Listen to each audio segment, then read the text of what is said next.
परिमेय संख्या rational number.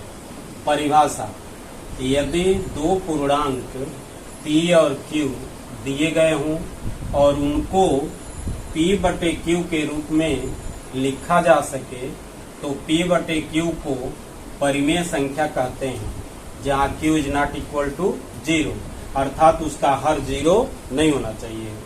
इसी को दूसरे रूप में देख लीजिए, या P/Q के रूप वाली संख्याओं को परिमेय संख्याएं कहते हैं, जहाँ Q is not equal to 0, अर्थात हर इज नॉट इक्वल टू 0, मतलब हर शून्य नहीं होना चाहिए। इसमें महत्वपूर्ण बातें तो इस पार्ट में बहुत सारी हैं, लेकिन मैं 3 महत्वपूर्ण बातों को यहाँ लिखा हूँ, जरा समझ लीजिए। दो पूर्णांकों के बीच में पूर्णांकों की संख्या सीमित होती है। दो पूर्णांकों के बीच में पूर्णांकों की संख्या सीमित होती है, परिमित होती है, माने गिना जा सकता है। दूसरा, दो क्रमागत पूर्णांकों के बीच कोई भी पूर्णांक नहीं होता है। दो क्रमागत पूर्णांक हैं तो उनके बीच कोई भी क्रमागत पूर्णांक नहीं होता है। आप समझ सकते हैं, जैसे मान लीजिए 1 और 2 दिया है तो इनके बीच में कौन पूर्णांक संख्या नहीं है। चलिए, तीसरा, दो परिमेय संख्याओं के बीच में अनंत परिमेय संख्याएं होती हैं। ठीक है, तो चलिए यहाँ हम मान लेते हैं कि जब x is greater than y, जब x is greater than y, जब x is greater than y होगा तब हम इस प्रश्न को हल करेंगे। तो चलिए, जब x is greater than y, अब क्या करेंगे, अब दोनों पक्षों में x जोड़ने पर x जोड़िए, x plus x is greater than y, यहाँ क्या कर लीजिए, x कर लीजिए, तो यह 2x is greater than x plus y, बात वही है, x को पहले कर दिया है। अब यहाँ देखिए, x is greater than x plus y बटे 2, समीकरण नंबर 1 हो गया। समझ गए? अब क्या करेंगे, पुनः x is greater than y दिया है पहले से, दोनों पक्षों में y जोड़ने पर, एक बार x जोड़ा एक बार y जोड़ने पर जोड़ दिया जाए, x plus y is greater than y plus y। ठीक है, x plus y is greater than 2y। अब x प्लस y, इस 2 का इधर भाग दे दीजिए, इज ग्रेटर देन y, समीकरण नंबर 2। अब देखिए, इन दोनों समीकरणों को आप देखिए, क्या लगता है कि x जो है x प्लस y बटे 2 से बड़ा है और x प्लस y बटे 2 y से बड़ा है। तो समीकरण 1 और 2 को देखने से लगता है कि यह जो x प्लस y बटे 2 है वह x और y के बीच में है। तो यहाँ मैं लिखता हूँ, देखिए, समीकरण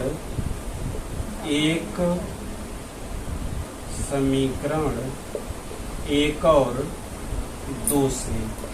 2 से क्या है, आपको मिलेगा कि x is greater than x plus y बटे 2 इज ग्रेटर देन y। देखिए, यहाँ x प्लस y बटे 2 से बड़ा है और x प्लस y बटे 2 y से बड़ा है। तो इसलिए हमने समीकरण 1 और समीकरण 2 दोनों को क्या कर दिया, एक साथ कर दिया। हो क्या गया, देखिए, x बड़ा है x प्लस y बटे 2 से, यह बड़ा है y से। समीकरण 1 और 2 को हमने मिला दिया, क्या बना, x is greater than x plus y बटे 2 इज ग्रेटर देन y। मतलब अगर दो परिमेय संख्याएं x और y दी गई हैं तो इनके बीच की संख्या कैसे मिलेगी, इनके बीच की परिमेय संख्या कैसे मिलेगी, x और y दोनों को जोड़कर 2 से भाग दे देंगे तो इनके बीच की ठीक बीच की संख्या प्राप्त हो जाएगी। ऐसे ही आगे की परिमेय संख्याओं को ज्ञात करने के लिए दो परिमेय संख्याओं के बीच की संख्या ज्ञात करने के लिए उनको जोड़कर 2 से भाग दे देंगे। इस प्रकार दो परिमेय संख्याओं के बीच में अनंत परिमेय संख्याएं होती हैं। यह ध्यान रहे कि हमेशा दो परिमेय संख्याओं को लेंगे, उनको जोड़ेंगे, ठीक बीच की संख्या निकलेगी पुनः इन दोनों को जोड़ेंगे तो इनके ठीक बीच की संख्या निकलेगी, इन दोनों को जोड़ेंगे तो ठीक बीच की संख्या निकलेगी। इस प्रकार दो परिमेय संख्याओं के बीच में अनंत परिमेय संख्याएं होती हैं। तो यह अभ्यास 1I का पहला सवाल है। -1 और -1/2 के ठीक बीच की परिमेय संख्या ज्ञात करना है। आपको मालूम है कि दो परिमेय संख्याओं के बीच की परिमेय संख्या ज्ञात करने के लिए उन दोनों परिमेय संख्याओं को जोड़कर 2 से भाग देते हैं, ये उनका सूत्र है। तो चलिए वही काम करते हैं। ठीक बीच की परिमेय संख्या दोनों को जोड़िए, -1 प्लस -1/2 इनके बटा 2 हो गया। ठीक है, अब देखिए यह जो -1 है इसके बटा 1 कर दीजिए, यह प्लस और माइनस है तो इसको माइनस हो गया 1/2 और इनके बटा हो गया यहाँ 2। ठीक है, अब क्या करेंगे, पहले इनको हल करिए तब ना ये बटा 2 ऊपर जाएगा। तो सबसे पहले तो हम इनको हल करते हैं। 1 और 2 का एलसीएम 2 हो गया। सबसे पहले किसको हल करेंगे, ऊपर वाले भिन्न को। तो 1 और 2 है, एलसीएम लेंगे तो 2 होगा। तो अब यह जब एलसीएम उनका 2 हो गया तो यह 1 का भाग 2 में देंगे तो 2 बार जाएगा और 1 में गुणा कर दीजिए तो -2 हो गया। और यहाँ से -1 ये तो 2 ही है तो यहाँ 1 हो जाएगा और यह जो 2 है वो नीचे आ गया। ठीक है, अब क्या करेंगे, इनको जोड़ लीजिए, -2 और -1 -3/2 और ये पूरे का बटा 2। अब क्या होगा, ये दोनों हर एक पास आ जाते हैं, -3/2 और ये नीचे वाला दोनों गुणा हो जाता है, ये हो जाएगा -3/4। ये आंसर हो जाएगा इन दोनों के बीच की परिमेय संख्या।